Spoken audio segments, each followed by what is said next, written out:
Hello viewers, আজ আমি পশ্চিমবঙ্গ মধ্যশিক্ষা পর্ষদ কর্তৃক প্রদত্ত যে টেস্ট পেপারটি আমরা জিওগ্রাফির ম্যাপ পয়েন্টিং সলভ করছিলাম তার আজ লাস্ট 5টা পেজ সলভ করব। প্রথমে রয়েছে পেজ নাম্বার 219, তারপর 221, তারপর 227, 230 এবং সবশেষে 234। সো তোমাদের এর আগের দিন আমি বলেই দিয়েছিলাম এর আগের ভিডিওতে যে ম্যাপ পয়েন্টিংয়ের কী মেনশন করতে হবে, ঠিক আছে। নাম, রোল নাম্বার, ডিরেকশন এবং উপযুক্ত প্রতীক চিহ্ন অবশ্যই মেনশন করবে, ঠিক আছে। সো আজ যে ফার্স্ট পেজটা ডিসকাস করব, চলে আসি ওটায়। প্রথমে রয়েছে 219। প্রথমে দেখো আরাবল্লী পর্বত, খুব ইম্পর্টেন্ট, বারবার প্রত্যেক পেজেই রিপিট হচ্ছে, দেখে নাও। এই যে জায়গাটা, এটা হচ্ছে আরাবল্লী পর্বত, ওকে। এরপরে দেখো তোমাদের রয়েছে কচ্ছের রণ, এই যে পোর্শনটা, এটা হচ্ছে কচ্ছের রণ, ওকে। এরপর দেখো তোমাদের রয়েছে কাবেরী নদী। কাবেরী নদীটা কোথায় করব? দেখো এই যে জায়গাটা, এখান থেকে এই অবধি, ঠিক আছে। এর দুটো মানে পয়েন্টিং, যেখানে গিয়ে বে অফ বেঙ্গলে মিশেছে, ওর দুটো পয়েন্ট আছে, ঠিক আছে। এরপর দেখো চিল্কা হ্রদ, তোমরা সবাই জানো এই যে খাঁচকাটা অংশটা, এই জায়গাটা হচ্ছে চিল্কা হ্রদ, এটা খুব সিম্পল। এরপরে দেখো রয়েছে কি কৃষ্ণ মৃত্তিকা অঞ্চল, ভালো করে দেখো, কৃষ্ণ মৃত্তিকা অঞ্চল, ঠিক আছে।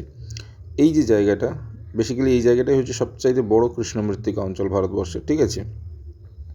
এরপর চলে আসি পূর্ব ভারতের একটি চা উৎপাদক অঞ্চল। পূর্ব ভারতের যেহেতু বলেছে, উত্তর পূর্ব ভারত বলেনি, ঠিক আছে, তাই আমি আসামের দিকটা করছি না, ঠিক আছে। আমি করছি দার্জিলিংয়ের কাছটায়, ঠিক আছে, পূর্ব ভারতের, অর্থাৎ যেটা আমাদের নর্থ বেঙ্গল। এরপরে দেখো পূর্ব উপকূলের স্বাভাবিক বন্দর বিশাখাপত্তনম, তোমরা সবাই জানো এই যে জায়গাটা, এটা হচ্ছে বিশাখাপত্তনম বা পূর্ব উপকূলের স্বাভাবিক একটি বন্দর। এরপর দেখো করমণ্ডল উপকূল, তোমরা সবাই জানো, অনেকবার করেছো, বছরে 2বার বৃষ্টিপাতযুক্ত অঞ্চল অথবা করমণ্ডল উপকূল, এই যে জায়গাটা, এটা। এরপর চলে আসি 6.9 মরু উদ্ভিদ অঞ্চল। দেখো এটাও হয়েছে এর আগের পেজে, এই যে পোর্শনটা, এটা হচ্ছে মরু উদ্ভিদ অঞ্চল, ঠিক আছে। বেসিক্যালি এখানে জেরোফাইট জাতীয় গাছপালা মানে প্রডিউস হয়, ওকে। এরপর সবশেষ পয়েন্টে চলে আসি, দক্ষিণ ভারতের তথ্য প্রযুক্তি শিল্পকেন্দ্র অর্থাৎ বেঙ্গালুরু। বেঙ্গালুরু নিশ্চয়ই তোমরা জানো, এই জায়গাটায় বেঙ্গালুরু, ঠিক আছে। সো এই ছিল পেজ নাম্বার 219। চলো পরের পেজে চলে আসি।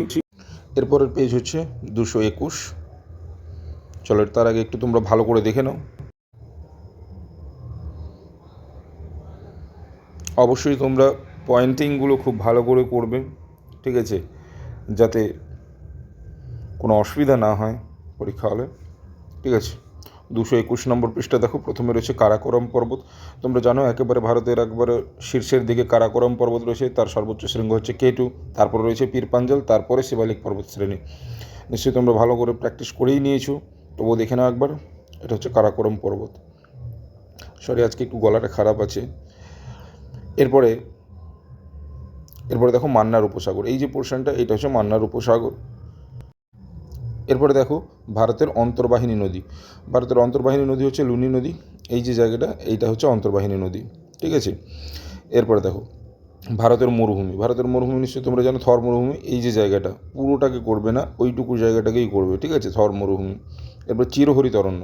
দেখো চিরহরিত অরণ্য ভারতের কিন্তু অনেক জায়গায় আছে, ঠিক আছে। এই জায়গাটা হচ্ছে চিরহরিত অরণ্য, এই পোর্শনটাকেও তোমরা চিরহরিত অরণ্য করতে পারো, কোনো অসুবিধা নেই, এটাকেও চিরহরিত অরণ্য করতে পারো, ঠিক আছে। এরপর দেখো কার্পাস উৎপাদক অঞ্চল অর্থাৎ কার্পাস প্রডিউস এরিয়া, অর্থাৎ তোমরা জানো গুজরাট এবং মহারাষ্ট্রে কার্পাস বেশি প্রডিউস হয়, তাহলে এই জায়গাটা। এরপর হচ্ছে ভারতের রূঢ়, তোমরা জানো দুর্গাপুরকে বলা হয়, দুর্গাপুর হচ্ছে পশ্চিম বর্ধমানের, তাহলে এই পোর্শনটাই হবে, ঠিক আছে, দুর্গাপুর। এরপরে দেখো গুরগাঁও রয়েছে, গুরগাঁও দিল্লির কাছে, দিল্লির থেকে একটু নিচের দিকে, ঠিক আছে, অর্থাৎ সব থেকে বেশি মানে মোটর ভেহিকলস প্রডিউস সেন্টার, ঠিক আছে। এরপর হচ্ছে ট্যাক্স ফ্রি পোর্ট, এটা হচ্ছে কান্ডালা, তোমরা সবাই জানো এই যে জায়গাটা, ঠিক আছে, বা মানে করমুক্ত বন্দর বা শুল্কমুক্ত বন্দর। এরপর দেখো ভারতের বৃহত্তম মহানগর, ঠিক আছে, এইটা, ঠিক আছে। এই ছিল 221 নম্বর পেজের টোটাল 10টা ম্যাপ পয়েন্টিং, ভালো করে তোমরা একটু দেখে নাও।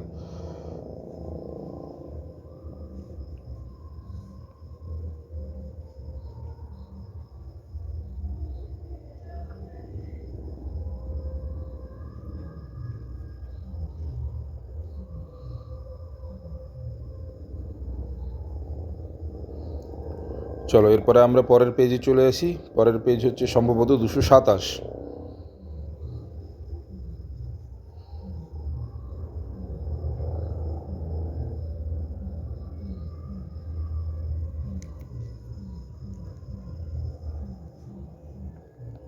দেখ, হ্যাঁ 227। চলো প্রথমে রয়েছে কি সাতপুরা পর্বত, দেখো।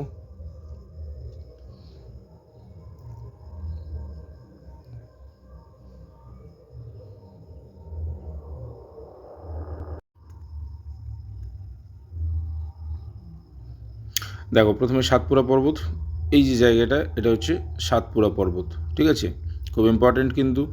এরপর দেখো গঙ্গা নদী, তোমরা সবাই জানো, ঠিক আছে, গঙ্গোত্রী হিমবাহ থেকে উৎপন্ন হয়ে একেবারে এই পোর্শন দিয়ে তোমরা ডিরেকশন মেনশন করে দেবো অবশ্যই, যেটা যে নদী যেদিকে বয়ে গেছে অবশ্যই ডিরেকশন মেনশন করে দেবো। এখান থেকে বাংলাদেশে ঢুকেছে, এখান থেকে পশ্চিমবঙ্গে চলে এসে মিশেছে, ঠিক আছে, এটা কিন্তু খুব ইম্পর্ট্যান্ট। এরপর দেখো মেঘালয় প্লেটিউ বা মেঘালয় মালভূমি, এই যে জায়গাটা, অর্থাৎ তোমরা জানো গারো খাসি জয়ন্তিয়া পাহাড়, ওই জায়গাটাই হচ্ছে মেঘালয় মালভূমি অঞ্চল, ঠিক আছে। এরপরে দেখো বছরে দুবার বৃষ্টিপাতযুক্ত অঞ্চল আবার কমন এসছে, ঠিক আছে, এটা আর আশা করি বলার দরকার নেই, এই যে জায়গাটা এটাই হবে, তোমরা প্র্যাকটিস করে নিয়েছো ভালো করে। এরপরে দেখো ম্যানগ্রোভ অরণ্য, এটাও কমন, এই যে জায়গাটা নিচের দিকে বেশি উপরের দিকে যাবে না, কারণ আবার কলকাতাকে স্পর্শ করে যাবে, ঠিক আছে, এই জায়গাটা হচ্ছে ম্যানগ্রোভ অরণ্য অঞ্চল। এরপর দেখো কার্পাস উপত্যকা, এর আগের পেজেই করে এলাম, এই যে জায়গাটা গুজরাট এবং মহারাষ্ট্র অংশটা, এটা হচ্ছে কার্পাস প্রডিউস সেন্টার, ঠিক আছে। এরপর ভারতের ডেট্রয়েট চেন্নাই, এই যে জায়গাটা এটা হচ্ছে ভারতের ডেট্রয়েট। এরপরে দেখো পশ্চিম ভারতের একটি পেট্রো রসায়ন শিল্পকেন্দ্র, খুব ইম্পর্টেন্ট কিন্তু এটা, এই যে জায়গাটা দেখো, এটা হচ্ছে পশ্চিম ভারতের পেট্রো রসায়ন শিল্পকেন্দ্র। এরপরে দেখো 6.9 পূর্ব ভারতের পূর্ব উপকূলের একটি সমুদ্র বন্দর বিশাখাপত্তনম। এরপরে দেখো কলকাতা, এটাও খুবই সোজা, এই যে জায়গাটা কলকাতা, ঠিক আছে। সো এই ছিল 227 নম্বর পেজের সবগুলো ম্যাপ পয়েন্টিং, ভালো করে দেখে নাও। তোমরা অবশ্যই পেন্সিলে ম্যাপ পয়েন্টিং করার চেষ্টা করবে, ঠিক আছে, পেন দিয়ে কিছুই করতে যাবে না ম্যাপ পয়েন্টিং পেপারের উপরে। এছাড়া কোনো অসুবিধা থাকলে বা কোনো ডাউট থাকলে যারা পরীক্ষক বা পরীক্ষা সেন্টারে যারা গার্ড থাকবেন অবশ্যই ওনাদের সঙ্গে পরামর্শ করে পেন বা পেন্সিল, তো আমি মনে করি পেন্সিলে করাটাই বেটার হবে, ঠিক আছে, উপযুক্ত পয়েন্ট মেনশন করে। চলো এরপরের পেজে চলে আসি। এরপরের পেজ হচ্ছে 230। যদি পেজ নাম্বারের মধ্যে যদি কোনো সংশয় থেকে থাকে তাহলে তোমরা অবশ্যই আমাকে কমেন্ট করে জানিও, ঠিক আছে। চলো এরপরে পেজ নাম্বার হচ্ছে 219 না 230। ভিউয়ার্স দেখো প্রথমে 230 নম্বর পৃষ্ঠায় রয়েছে প্রথমে শিবালিক পর্বতমালা, ঠিক আছে, খুব ইম্পর্টেন্ট, এর আগের অনেকগুলো পেজেই করে এসেছি।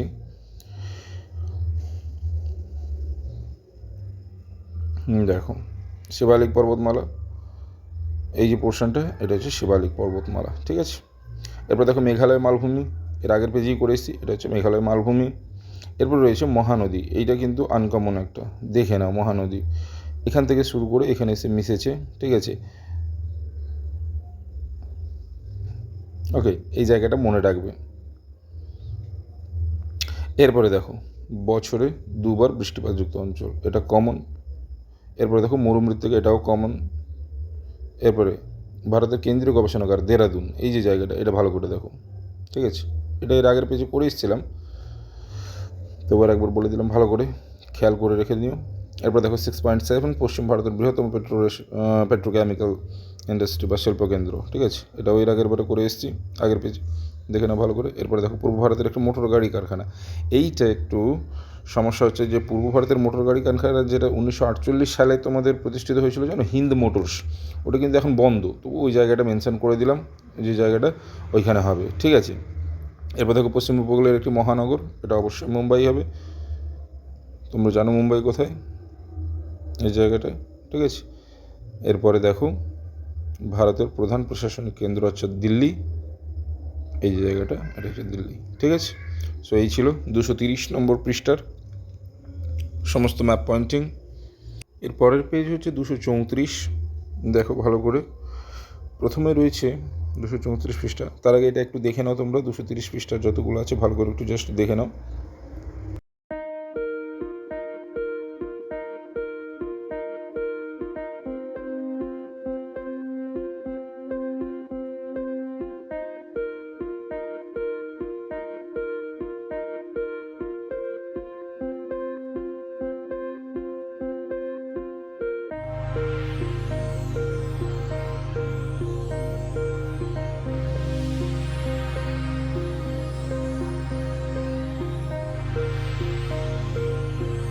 এরপরে দেখো 234 নম্বর পৃষ্ঠা, এটা ইংরেজিতে রয়েছে, সো কোনো অসুবিধা নেই। প্রথমে রয়েছে দেখো আরাবল্লী মাউন্টেন, দ্যাট মিনস আরাবল্লী পর্বত।